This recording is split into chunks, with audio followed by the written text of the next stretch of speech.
Sorry, Mr. Chairman, I'm usually a little more prepared. I apologize. Mr.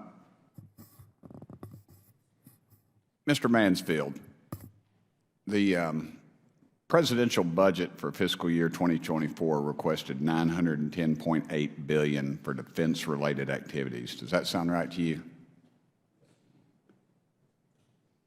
Yes.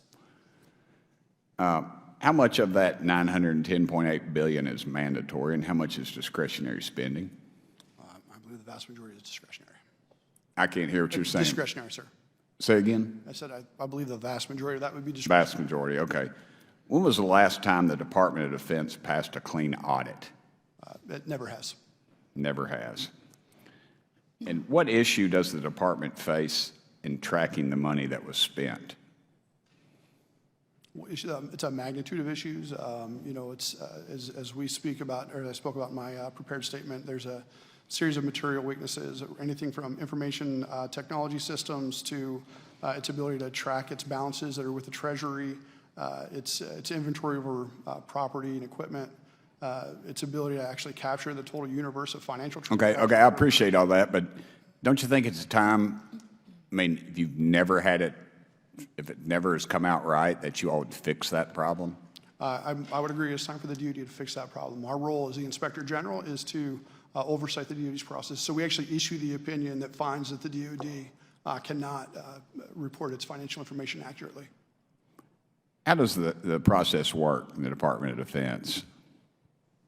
The auditing process, how does it work? Well, in terms of the audit or the compilation of the financial statements? Because just the audit, or the auditor. We have, within the DoD Office of Inspector General, we look at the consolidated financial statements, and then we oversee a series of independent public accounting firms that look at individual entities within the DoD that have their own financial statements that roll up into the agency-wide. And so at the entity level, there's testing going on by IPAs, substantive. So it just goes from one bureaucrat to another bureaucrat, to, it just goes up the chain. Okay, let me ask you, how many people work in this maze? How many people work to audit the Pentagon? Right now, my organization, the DoD Office of Inspector General, has about 180 people dedicated to it, and then within the independent public accounting firms, it's right around 1,400 staff. Now, does the Pentagon do any of this work in-house? Do they do their own auditing at all, or any of that, or do they just? They contract with a few IPAs and oversee those IPAs. We do the vast majority. Did you say overseas? They oversee them. Yes. Oversee them. Okay, I'm sorry. Yep. You had me really nervous then. I was going to change my question. How much do y'all spend to do on the auditing process? So in fiscal year 2023, it looks like we're around 186. The DoD is around $186 million. But if you look at the contracts they have, which are multi-year contracts, the total potential amount obligated there is around $485 million or so. Do you think they'll ever pass a clean audit? I think there is room there for that to occur. I think it just requires consistent attention. I think at some point this Congress is going to have to get some guts and remember what we've said, that we are the country's checkbook, or this Congress's checkbook, and we have to start cutting money if they don't. I mean, that's what you do in the business community. That's what you do in small government. When I was county mayor, I'll tell you this, if they didn't come back clean and they couldn't give me the proper answer, I was going to fire somebody's butt overnight. Tennessee's a right-to-work state, and they were gone.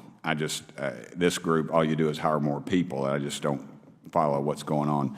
Mr. Kahn, if I say that name correctly? Yes. Mr. Kahn? Yes, sir. In your opinion, what programs within the department are most prone to waste, fraud, and abuse? Based on the work, it's primarily the weapon systems. I mean, that's where there are cost overruns, time delays. Do they do this so they can say, well, we're putting more into it? Or it's just, you know, they try to wrap it in the patriotism of this great country. And I worry about that. I can't answer that question. Do what? I don't know the answer to that question. All right. How does the Department of Defense's financial management compare to other federal agencies? It's lacking compared to other federal agency. And that's saying something, because federal agencies are pitiful. So go ahead. I'm sorry. Well, I was going to say it's the only one which has not received audit opinion since it became a law in 1990, so it's really far behind other federal agencies. I prepared legislation. I will be filing it, Mr. Chairman, to penalize government departments that do not follow through or do not who have audit findings in the future. I would hope maybe this Congress would get some guts and our party would get some guts and follow through with some of our promises that we've made. Thank you, Mr. Chairman. I appreciate all you guys being here. I know you probably woke up this morning and thought, wow, this is going to be just like it is on television, and obviously it's not, because we have terrible snacks back there. I just want you to know that. So, exactly. No snacks, exactly. Okay, thank you. Ms. Green?